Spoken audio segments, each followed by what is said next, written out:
dahil allegedly ay nasa pinto na nga ng Malacanang ang ibig sabihin napipinto, ibig sabihin nalalapit. At kung hindi pa rin bababa, 'di ba? Ang angkan ng mga magnanakaw ay baka sumugod na nga ang taong bayan. Wala pa kasi pong formal announcement. Bukas na. 11 na ngayon, right? October 11. October 12 ang pinopropose na People Power. October 12 hanggang October 30. Hindi pa ina-announce ni Kiko Barzaga kung saan dapat magtipon-tipon. May nagsasabi nga po na maghanda lang sa Kamaynilaan ang mga Pilipino or pinaluluwas yata sa Maynila ang mga Pilipino. Lumuwas na po kayo kung gusto nyo maging parte niyan. Ang alam ko, ang iba't ibang mga Duterte groups, even yung mga kasama namin sa EDSA ay nagre-ready na, nag-aantay na lang kung ng final announcement kung saan susugod. Pero ang sabi po, kung saan daw may, di ba, nabanggit ko yan sa isang vlog ko na kung saan daw may paiilawin na green laser light or green, whatever laser light that is, doon daw pumunta ang taong bayan. So, swerte na lang po yung may mga sariling sasakyan, pero kung magko-commute kayo, nako, magiging, hindi po ito magiging madali, okay? Pero syempre, ang mga ganito kalalaking inaasam ng taong bayan, malaki ring sakripisyo ang hinihingi sa atin. Magastos, peligroso, hindi ba kakain ng oras, ng enerhiya, ganyan. Emotionally draining din po mga kababayan. Pero syempre, paghandaan po ninyo kung kayo ay sasali dito sa People Power at yan po ay bukas na. Kasi nung September 21, 'di ba, day of parang National Day of Protest. I think si PRRD ang may gawa nun, kaya nitong September 21 na nakakaraan ay nagtipon-tipon po ang iba't ibang mga grupo, di ba? Sa Luneta, sa Camp Aguinaldo, sa Liwasan, and lalong-lalo na sa EDSA Shrine and EDSA People Power Monument, ay parang wala namang na-achieve. Again, mga kababayan, ito ang sasabihin nyo sa inyong mga kakilala. Kung sasama kayo bukas, and that's gonna be October 12, yun ang pinapanawagan ni Kiko Barzaga. Kung sasama kayo bukas, sabihin nyo sa inyong mga kasama na ito ay peace gathering. Magdala kayo ng mga religious materials, paraphernalia, di ba, magdala kayo ng Biblia, ng Quran, ganoon, krus. Ganyan ang ginawa namin sa EDSA. May pagkalaki-laki kaming krus nun eh. Yung aming ang dalang statue of Mama Mary or rebulto ni Mama Mary, nawawala. Sa sobrang ganda nung binilihan namin ng Mama Mary, ay kinatuwaan ako sino man ang binilik sa amin. Ano? O sana naman ay i-bless siya nung aming Mama Mary na yun na binili na pagkaganda-ganda po. I think that's the Our Lady of Fatima yata. So sana i-bless naman yung taong yun. Hindi naman namin, di ba, kung ayaw niya ibigay, edi kanya na. At sana nga ay swertein siya, ano po. Ayan. Anyway, ganyan po ang gawin niyo. Magdala kayo ng mga, di ba, mga religious materials or whatever that is, para naman maipakita ninyo na peace gathering ito. Magsasama-sama ang mga tao. Kung susugod man kayo sa Malacanang, huwag niyong pasukin. Kumanta lang kayo doon, di ba? Manawagan lang kayo, sumigaw-sigaw lang kayo. Huwag kayong mambabato ng mga Molotov cocktail, di ba? Yung mga bote na may mga gaas at mitsa.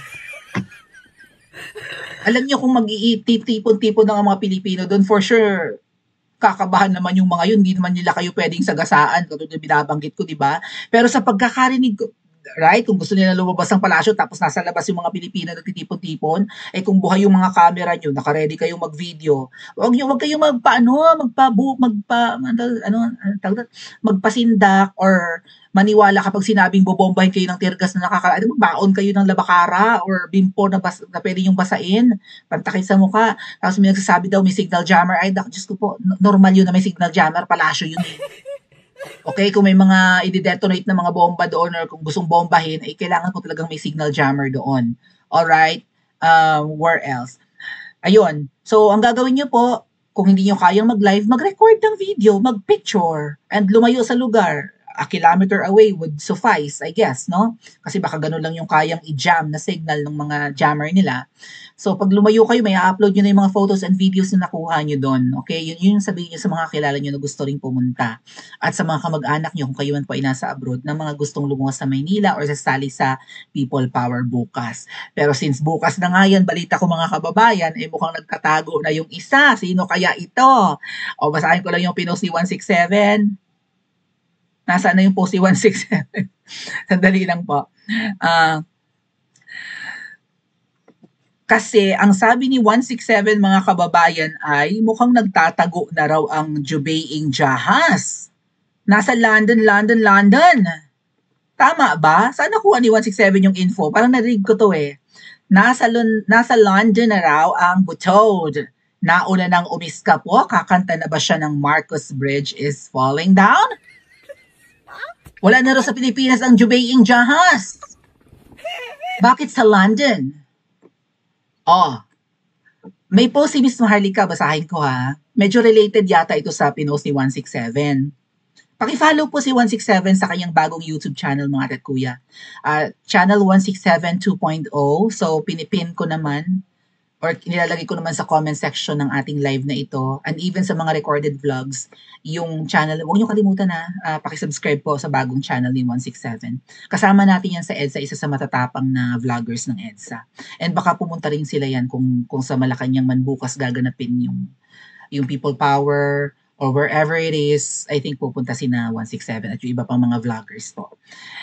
Ang insinuation niya ay extremely wealthy ang nagbabayad sa kanya. Sino yung nagbabayad sa kanya? At sino siya? Sige nga, hulaan nyo. Ang sagot ko naman, sabi ni Madam Harlika, meron bang extremely wealthy na nagmamakaawa at nanghingi ng limos sa mga OFW para pambili ng kabaong at pambayad sa punerarya nung namatay ang kapatid ng nagbabayad sa kanya? Lakas ang boses ko.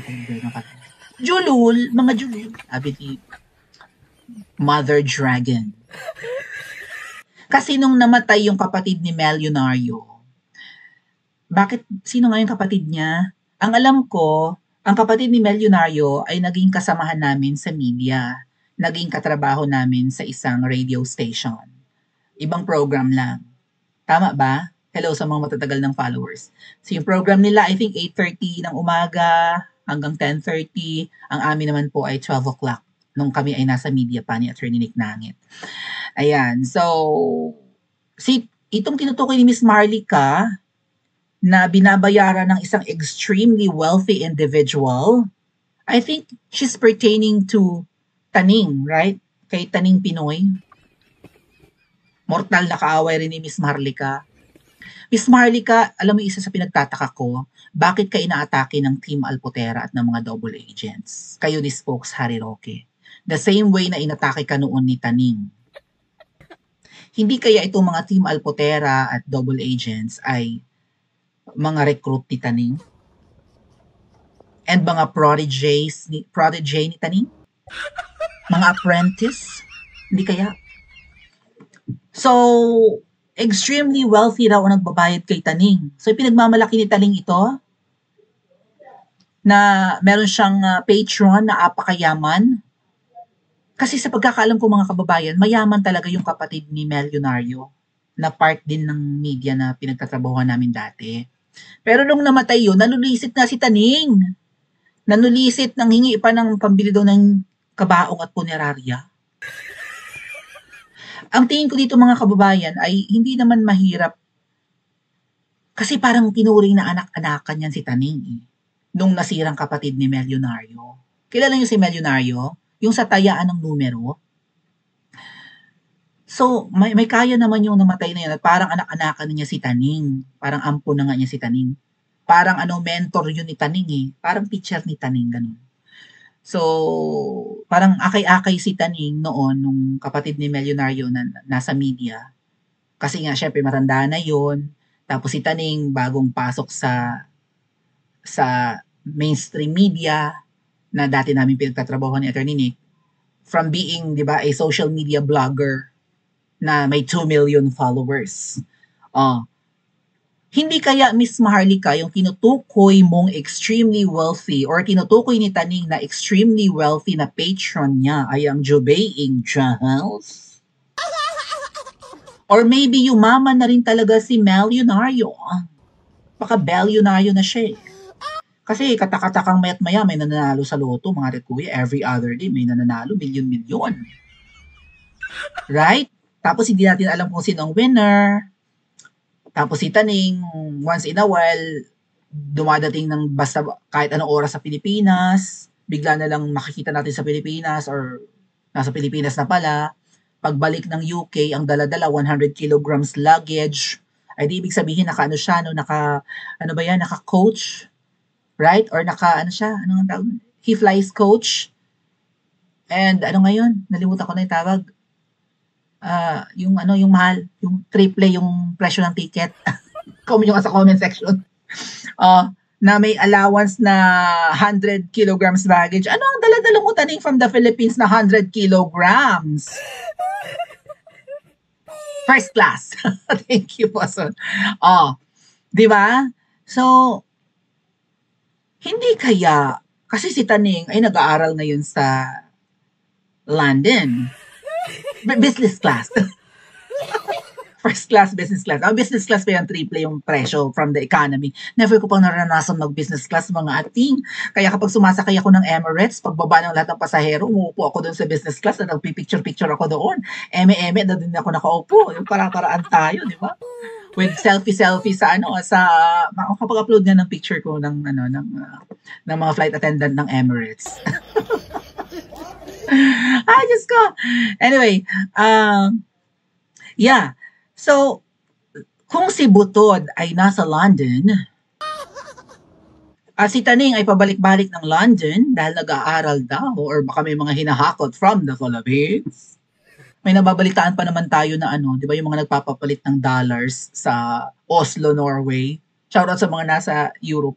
Di ba may mga dininay ng mga Pilipino, celebrity pa nga yung isa, nagpapapalit lang sa money changer dun sa airport sa Oslo, tinanggihan, ay hindi, kurakot ang gobyerno nyo. So siguro kinakabahan yung taga-Oslo na baka mamaya, laundered money or maybe peking dolyar. Right? Ganun, no? Kasi mga ate at kuya,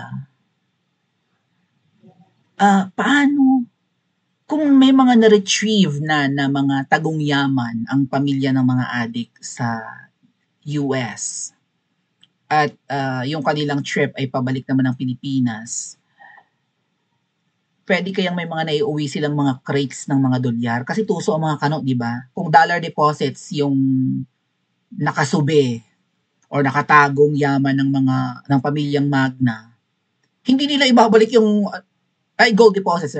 Kung gold deposits yung nakatagong yaman ng mga Magna family, hindi nila ibabalik ang ginto sa Magna family, mag-iimprenta sila ng pera na equivalent doon sa sa ginto na nakatago, right? Kung gold deposits man yan. Kasi maginto noon yung pamilya ng mga yan eh. Di natin alam kung saan galing yung mga ginto nila. Pero even si Emel Dific, di ba, aminado na nag-i-invest sa ginto ang asawa.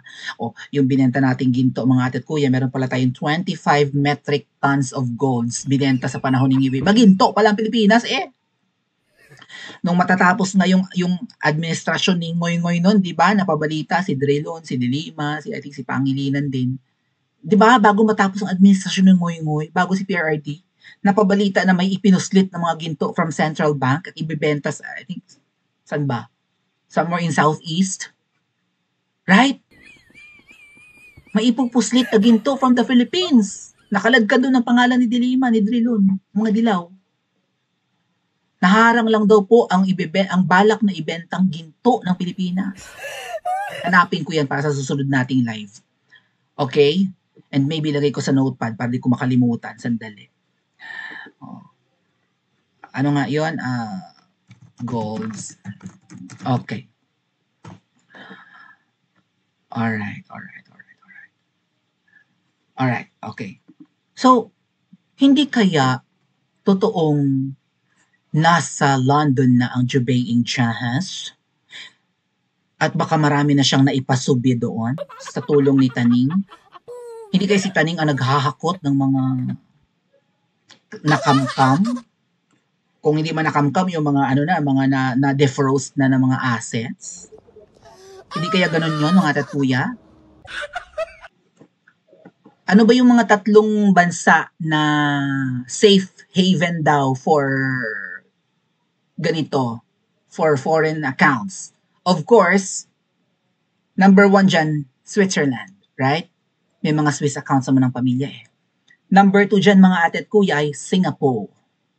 Paborito pa naman ng pamilya nila ang Singapore. May mga Grand Prix, baka mamaya yung Grand Prix, pautot lang yun, right? Baka ano yan yun. Melakik lang pero may mga dala na palang, kasi hindi naman chine-check ang aeroplano ng mga yan kung anong bitbit nila papuntang Singapore. Safe! Yan, Cayman Islands, isa pa yan. The Emirates. UAE. Diba? Nandyan yung mga mga hidden wealth ng mga kung sino-sino. Diyan idinideposit at itinatabi. So ano sa tingin niyo mga kababayan? Marami na bang nahakot? Nagtatago na ba ang Jubail Jahaz? Nakaalis na ba? At sino ang extremely wealthy na bumubuhay kay Taning? Si milyonaryo lang ba ito? Or ang babaeng Jahaz? Medyo may correlation, no? Yung post ni Miss Maharlika at saka ni 167. Paki-comment nga po sa comment section at mag-like and subscribe din po kayo. Huwag niyo kalimutang mag-subscribe sa channel ni 167 na ipipin ko na lang yung comment.